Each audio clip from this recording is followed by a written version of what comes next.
Support for Arkansas Week provided by the Arkansas Democrat-Gazette, the Arkansas Times, and KUAR-FM 89. Hello again, everyone. Thanks very much for joining us. This is not a happy time for Arkansas or the nation. From coast to coast and in Arkansas from border to border and everywhere from day into night, there is anger in the streets and despair and a demand for change. The immediate spark, here as elsewhere, was one man's knee on another man's neck for almost 9 minutes. Is our state confronting the issues those 9 minutes represent? Will it? That's our focus for the next half hour. We're joined by Dianne Curry, president of the Arkansas chapter of the NAACP. Scott Hamilton is interim president of the Urban League of Arkansas, and Judge Wiley Branton Jr. is on the circuit bench of the 6th Judicial Circuit. Ladies and gentlemen, or lady and gentlemen, thanks very much for being with us. Ms. Curry, let me begin with you. As you looked at the images, perhaps you were even out for a time on the streets over the last week, but as you look at those images in the newspapers, on television, what is it you want white Arkansas to see? What I want white Arkansas to see is that this is not new as far as what we've worked over the years to make racism be combative and not be a hindrance to our city, our state, and our national. We want people to understand that we want to come to the table together to unite and have accountability on all sides. Mr. Hamilton, same question to you. So as I look at what we're seeing going on in our society, what I want white Americans and Arkansans to see is that this is a human issue. This is definitely has a race base to it, but realistically, this is a human issue. This is something that all people should be very, very disgusted about. How did we come to this point in our society where one human could kill another human with a knee, knowingly being videotaped, knowingly continue to do that, knowingly not stepping back and considering this as a person that we're dealing with? And so I want white Americans to really focus internally to their own personal humanities and say, this is not right. And we have to, as a society, resolve this. Otherwise, it will take us all out.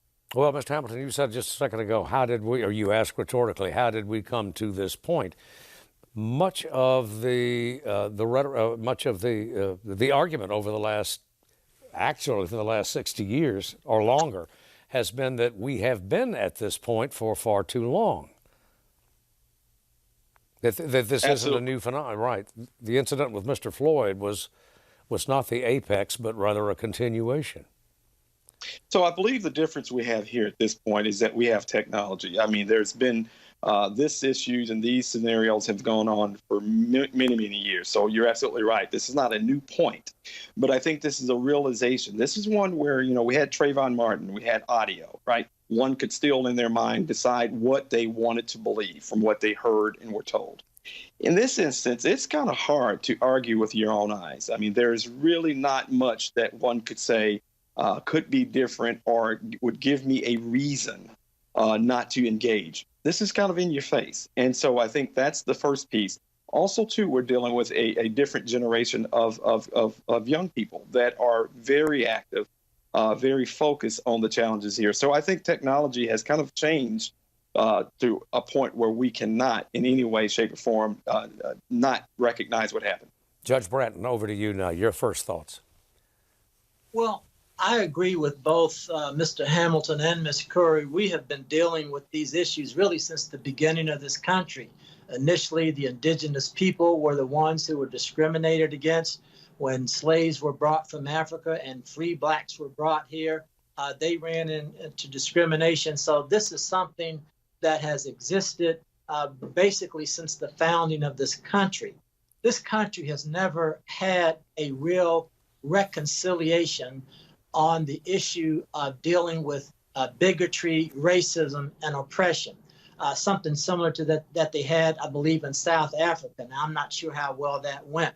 But if back to your original question, what do I want white America to do? I want white America to basically recognize that when Black people say we are being oppressed, we are subject to discrimination, I want white people to understand that that's still a reality today. In spite of Barack Obama having been elected president, we're not in a post-racial society. Racism, discrimination, and oppression are still very much with us today. And I would say that under the current presidential administration, these issues have even gotten stronger since he came into office. So I'd like to see our churches, and I'm talking about our majority churches, preach a sermon on a Sunday morning about racism and discrimination and how it ought to end. It's a moral imperative for this country. This is a great country. We have great words that we stand on, but sometimes we fall dramatically short of some of the great words in our Constitution and our Declaration of Independence. Mr. or Ms. Curry, concrete steps. Can you, 1, 2, 3, if you can, or wish to? Okay, I would say concrete steps that we must do. We must work with our cities, our towns. Some cities have what you call oversight committees that are there for the police department and for the city. And everybody needs to be made known to the citizens of our city. And if not, an organization like us, like our organization, NAACP, is going to make sure that moving forward with some focus groups that we're doing, we want to make sure that we reach out to our legislators, to also the local elected officials, holding them accountable because we elect them. So we have to give accountability and have accountability at all levels and hold people accountable that we elect. So the difference is we have to elect people that's going to represent our interests and our concerns. Mr. Hamilton, so much of this over the last 7-8 days has dealt with primarily a range of issues, but law enforcement has been at the top of the list. The treatment afforded black Arkansans, black Americans by white policemen, and this is no way intended to condemn every white cop out there. But would you concur that that is sort of at the top of the list? So, you look at anything, racism is systemic in this country. It's a system that has operated for many, many years. Our police departments are systems, and that's why we see issues where you don't necessarily say, okay, this is a white-black issue from a human standpoint directly. We have a system that tends to treat black and brown folks very differently. So the one that's hurt in systemic racism is the black or brown person in most cases. The perpetrator could be of any race. So I think it's really important that we begin to look at that and look at it even a little more introspectively to understand what is causing this. Why do we have scenarios where our police departments may have different approaches when there's a different race? We have to dig into that space. We have to understand that. Otherwise, we cannot resolve it. This is not an individual resolution with individual people or just one group. It is understanding what is the overall problem that continues to perpetuate itself. Judge Branton, you're inside the system, literally, on the circuit bench. That's right. And I think the issues certainly go beyond law enforcement. But if you were going to specifically focus on law enforcement, one of the things that they need to do is actually do better screening of individuals who come into our law enforcement ranks to make sure that they are appropriate to have that authority, to have that badge, to have that gun, to have that baton, to have the ability to call for backup. So I think all of our law enforcement agencies need to do a better job of screening the people who they allow within the ranks. And again, this is not entirely a black and white issue because you can certainly have some black police officers who don't need to be in the ranks of police officers. So they need a better screening process. They need anti-bias and racial sensitivity training. The leadership needs to come from the top and filter all the way down. And not everybody is behind this. But again, there needs to be better training, just following procedures. Sometimes you might have an entirely a person who has the potential to be a law enforcement officer, but maybe they don't have the proper training that they need in order to properly carry out their functions. And I think these days we're looking for police officers who are multi-talented. Probably needs to be a bit of a social worker in every police officer, because that's what they're dealing with. They're dealing with problems on the street. They're dealing with people with mental health issues, all kinds of emergencies that they're called upon to deal with.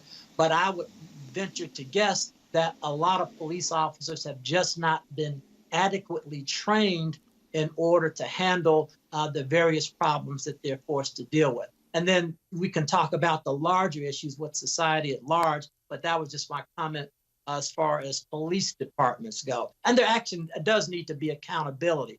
One other issue about the police, you have this sort of code of blue. They are brothers and sisters in the blue or the brown, whatever color their uniform is.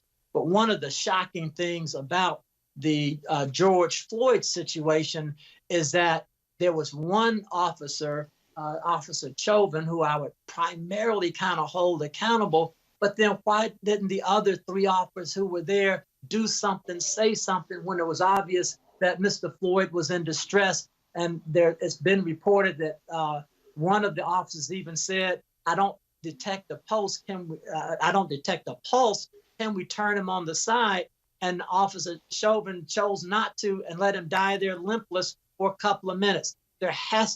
Police officers have to take responsibility for the actions of their comrades under the badge. Dianne Curry, one of the things that I think was impossible to ignore for anyone, you compare the crowds, whether to the demonstrations of the 1960s, and one is struck by the number of white faces that are in the street alongside people of color, African American and Latino. Which suggests that, which suggests anyway, and many of them are young faces, but not all of them. But at least there would seem to be a kind of generational shift or awareness here. Am I misreading it? I would say that we are seeing a lot of the younger generation because they have not had the background, say, of someone like myself, 66 years old. But now they're just not going to put up with that, the brutality has been demonstrated. And when police departments are not able to get along themselves and they're not prosecuting the cases in a right way, they have a lot to learn, but it has to be done in a peaceful, demonstrated way. So this is an outcry. And we have to reach out and work with our young people in a better way to get them to understand, but go the right ways with the legislation, with electing people that care and that will represent us in the right way. Yeah, well, Mr. Hamilton, again, those that are marching in protest, the demonstrations seem to be decidedly multiracial. So what was your last statement? I didn't quite hear you. Yeah, the demonstrators, the protesters, no matter in what city, seem to be decidedly multiracial as opposed to, say, the demonstrations of the 1960s, even the 1970s. Sure. Yeah. Yes. Yeah. No. And again, I think what we're seeing is through technology and a generational change. I think we are seeing a generation of people that are much more aware.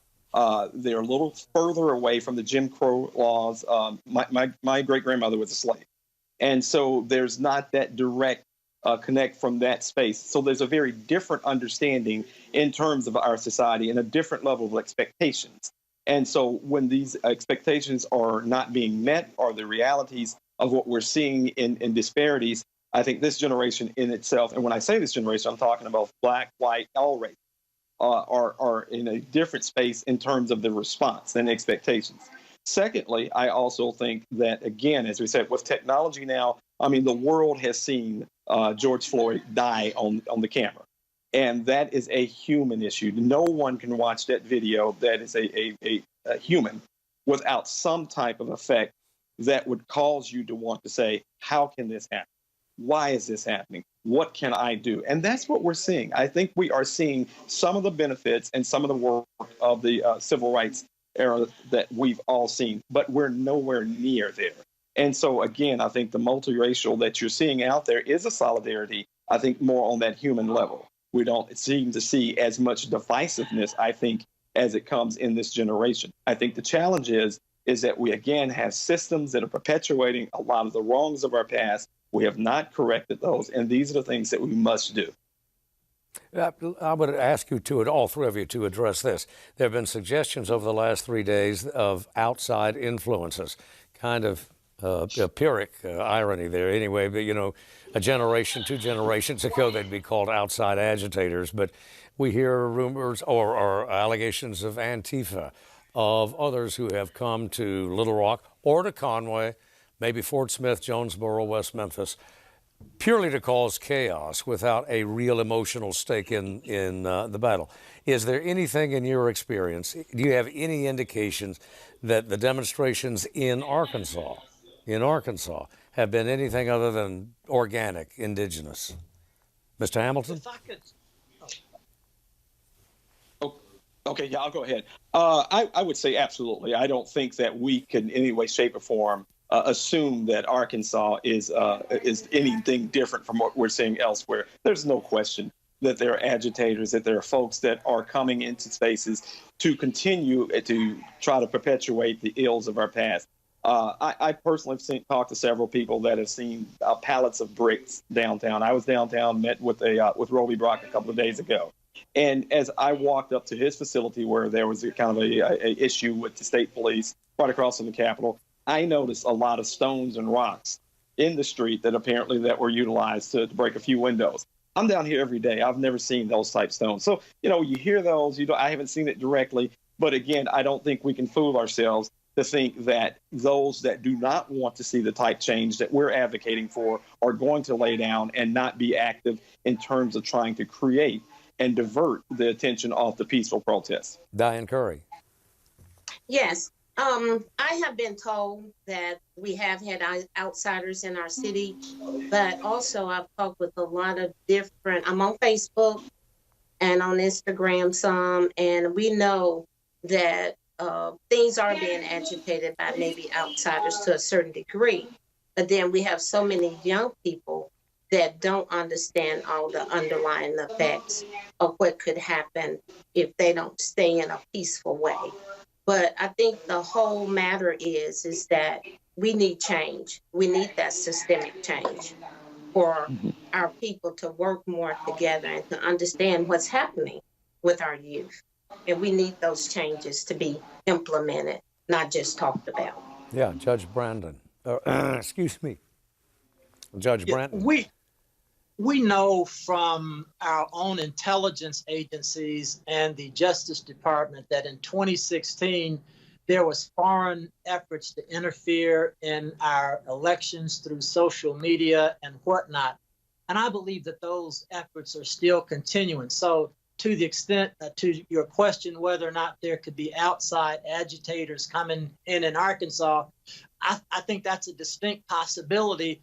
Because somebody like Russia would still want to sow discord and discontent in this nation. I think there's also some suggestion that there might even, and probably might have some groups from the right and the left who want to take advantage of the protest to spin things in their direction. But I still want to point out that I think most of the people who are out there protesting are doing so for legitimate reasons and are doing a protest in a manner that's acceptable, marching, praying, lying in. They're not destroying property. They're not injuring people. They're not throwing things. And to those folks who would do that, there may be some criminal element doing that. There could be outside agitators who actually have a specific agenda that they're trying to pursue. We'll need our own intelligence authorities to figure that out for us. Would any of you care to, Dianne Curry, I'll go to you first. How would you assess the response of the establishment, I mean the governmental establishment, to the problems in Arkansas, specifically in Little Rock, over the last, say 7, 8, since last weekend? Talk about state authorities, city authorities. I would first start with city authorities. I think that Brett done a great job in dispersing out and possibly setting those curfews to help protect our public. At the state level, I'm not comfortable with the tear gas being used and those type things. I hope that we can clean that up and not go those methods. And of course, we know at the national level, it's inexcusable what's being promoted at the national level. Unfortunate for our country, because we should be on a different level than invoking situations to be worse. Mr. Hamilton. So I think that locally, it's all over the place. I mean, this is a new space for pretty much all of our leaders. There may be a few that have experienced some things in the past.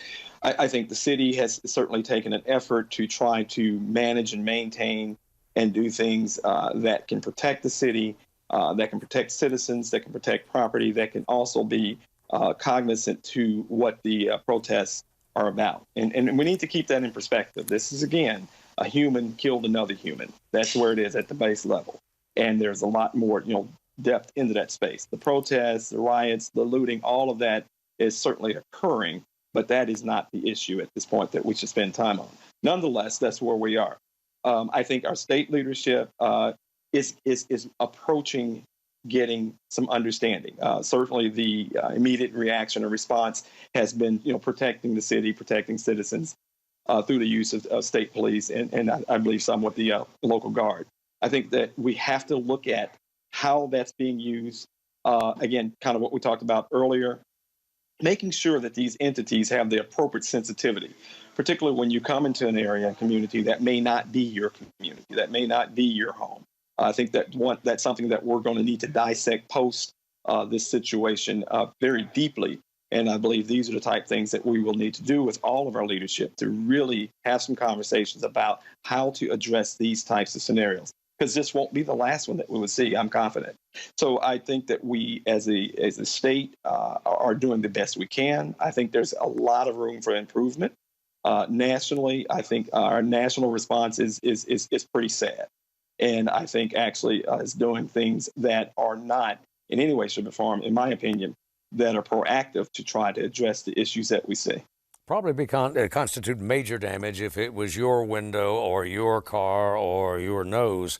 Perhaps it was damaged in Arkansas over the last several days. That said, compared to other cities, the property damage in Arkansas has been quite low. Has these past several nights and days of demonstrations in Arkansas, have they moved the ball forward at all, or have they been counterproductive? Judge Branton. Well, first of all, I am, there's not a lot that I've been encouraged by in recent history, but I am encouraged by the fact that there are multiracial groups who are protesting this latest atrocity committed against Mr. Floyd. That's actually an encouraging sign to me. And to your point earlier, I'm a little bit older than Ms. Curry, but we sort of have some of the same memories. But in the 60s civil rights movement, that was an interracial affair as well. Remember Goodman, Cheney, and Schwerner, who were killed in Mississippi. That was a black person, a white person, and a Jewish person. And there were many white people who participated in the Southern movement in the early 60s. And then it seems like it got more racially divided as time went on. So I'm actually heartened by all over the country, multiracial groups deciding it's time to stand up and speak out. And then back to your question of how Arkansas is faring, you know, it's a delicate balance to strike between allowing people to express their First Amendment rights and protest, certainly an issue that is worthy of protest, and then protecting the rights of property and protecting people against injury. But I think so far, Arkansas has struck a delicate balance. That's not the case around the country. And certainly if you look to Washington for leadership, it seems to be sorely lacking. I think it's not been conciliatory. It's been more inflammatory and for political purpose. So to your issue, have the protesters move the ball forward? And I think they have, because people are talking about this now. And it's not just Black people talking about the issue. It's white people and other people, Asian people and brown people addressing this issue. So I think when the more people who talk about the issue of racial injustice, then I think that carries the ball a little bit forward down the field. And it's a story that we will continue to monitor. Judge Branton, Dianne Curry, Mr. Hamilton, President Hamilton, thank you all very much for being a part of this broadcast. Thank you for sharing. And, of course, we thank you for watching. And we ask that you stay tuned for a PBS NewsHour special, Race Matters, America in Crisis.